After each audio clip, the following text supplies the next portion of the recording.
UFC 313 is happening this Saturday, March 8th at the T-Mobile Arena. And it's going to be headlined by superstar Alex Pereira defending his title finally against an anticipated matchup now for a while, Magomed Ankalaev. As always, this is my unqualified predictions of the main card, starting from bottom to top.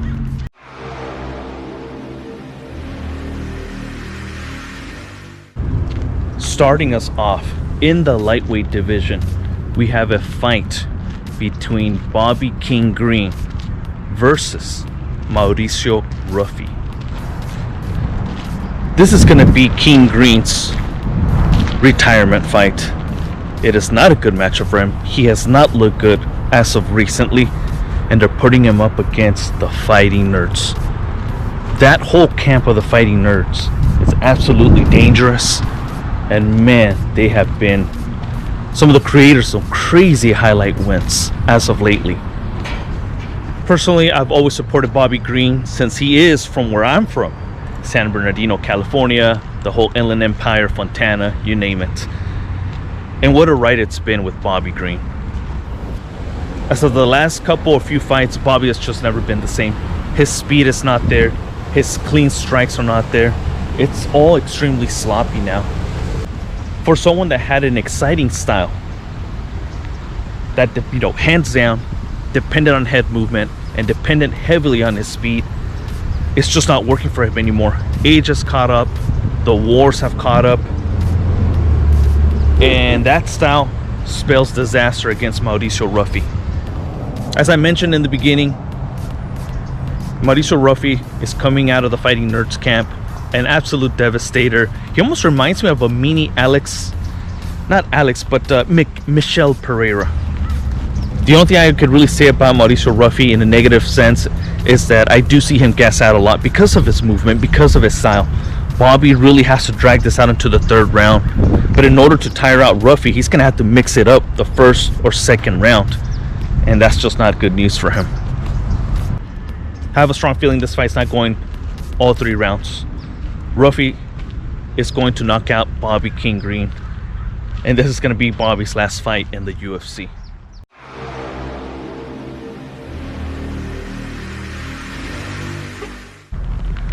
Second fight of our main card, we go down to the women's strawweights division, and we have a fight between Amanda Lemos versus Jasmine Lucindo. This is an interesting fight because Jasmine Lucindo, in my opinion, is not good. She's just tenacious and keeps going forward and forward, but I don't really see anything clean coming from her. Her strikes, her wrestling, even her takedowns.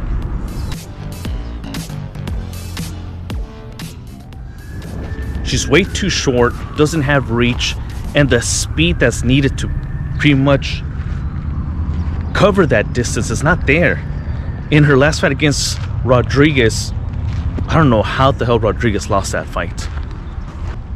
Well, I mean, I know she lost via getting taken down and held down, but that's what I mean about Jasmine not even having good takedowns. She would force her way in there sloppily, and Rodriguez failed to react, and she will get clinched up and body dragged down to the floor. Other than that, she had nothing to offer, and that style is not going to work against someone like Lemos.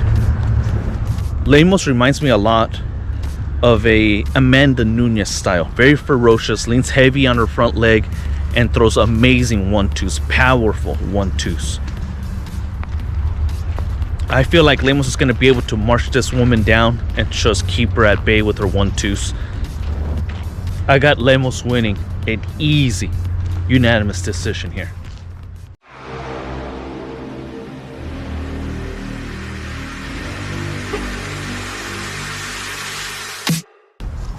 Third fight of our main card, we go back up to the lightweight division, and we have a fun matchup here. We got Jalin Turner returning against Ignacio Bahamondes.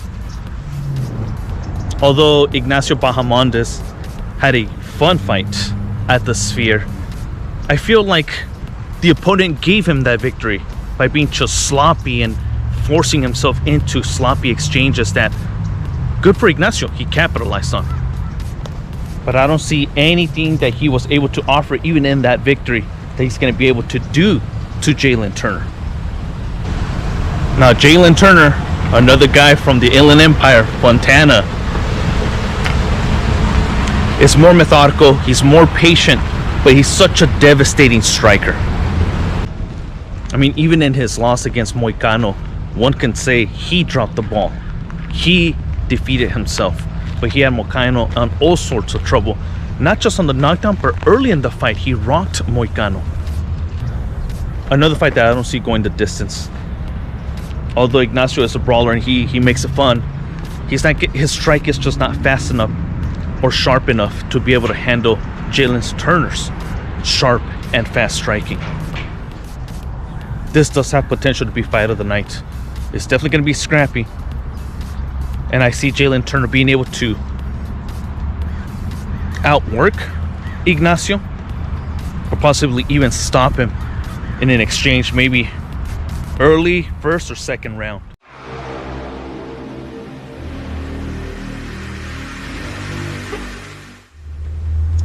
Fourth fight of our main event. We stay with the lightweights and we have another fun matchup, a rematch.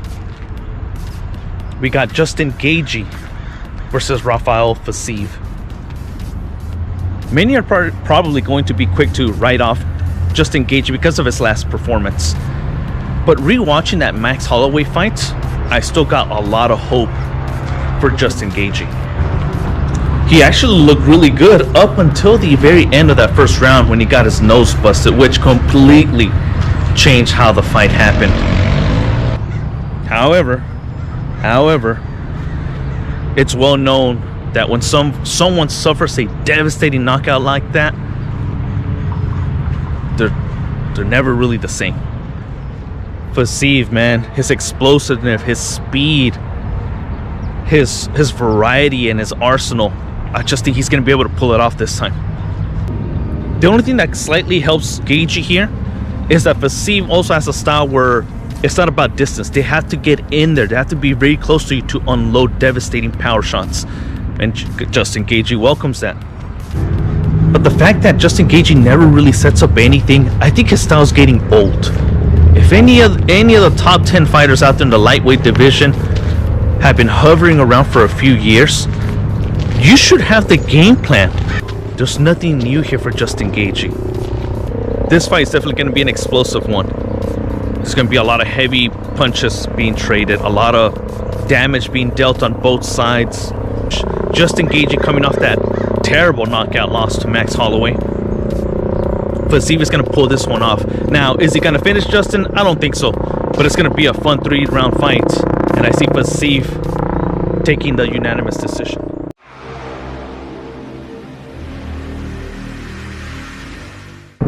For our fifth and last fight in the main card, we have the main event, a light heavyweight championship bout between Alex Pereira versus Magomed Ankalaev. When this fight was being talked about as a true possibility, and all this talk about Ankalaev being skipped over and whatnot, I actually agreed with a lot of people that Magomed Ankalaev had a good chance of defeating Alex Pereira. But after seeing a few of his fights again, in my homework to do this video, I do notice there's a couple things that changed my mind. Although Magomed Ankalaev does push the pace and he stalks forward, he only throws bombs. And as he does this, as he throws his left hand, he drops his right hand all the way down every single time, chin out, chest all the way forward. And I think Pereira has proven over and over again, short notice, full camp, the guy's an absolute devastating striker. Not just that, but he's very, very sharp with his reactions. As far as the wrestling goes, which is what people consider Alex Pereira's kryptonite, we saw the fight against Jan Blachowicz. And Ankalaev has a very similar wrestling style to Jan Blachowicz. And that didn't work out too well for Jan, did it? How do I see this fight going? I think Ankalaev is going to try to pressure Pereira. He is. He's going to go out there. He's probably going to throw big shots to try to gain respect. But man, it just seems Alex Pereira, despite his thin physique, his lanky physique, that guy is strong. And I just don't think Ankalaev is going to be able to get that takedown as easy as many people think. There's a chance here that Ankalaev is going to be forced to stand up with Alex Pereira. And another thing I noticed is the calf kicks. Magomed Ankalaev versus Jan Blachowicz. He didn't do too good against those. And Alex Pereira is phenomenal with those calf kicks. Short, quick, but they obviously start affecting a lot of his opponents. You mix that in with the jabs, and like I mentioned, just this incredible reaction. What's going to happen when Ankalaev finally throws his second, third big overhand? Overreaching, like I mentioned. Chin down, or chin up, should I say. His right hand goes all the way down. His body weight's all the way forward. What's going to happen when the second or third one is thrown? And Alex slowly but surely starts timing him.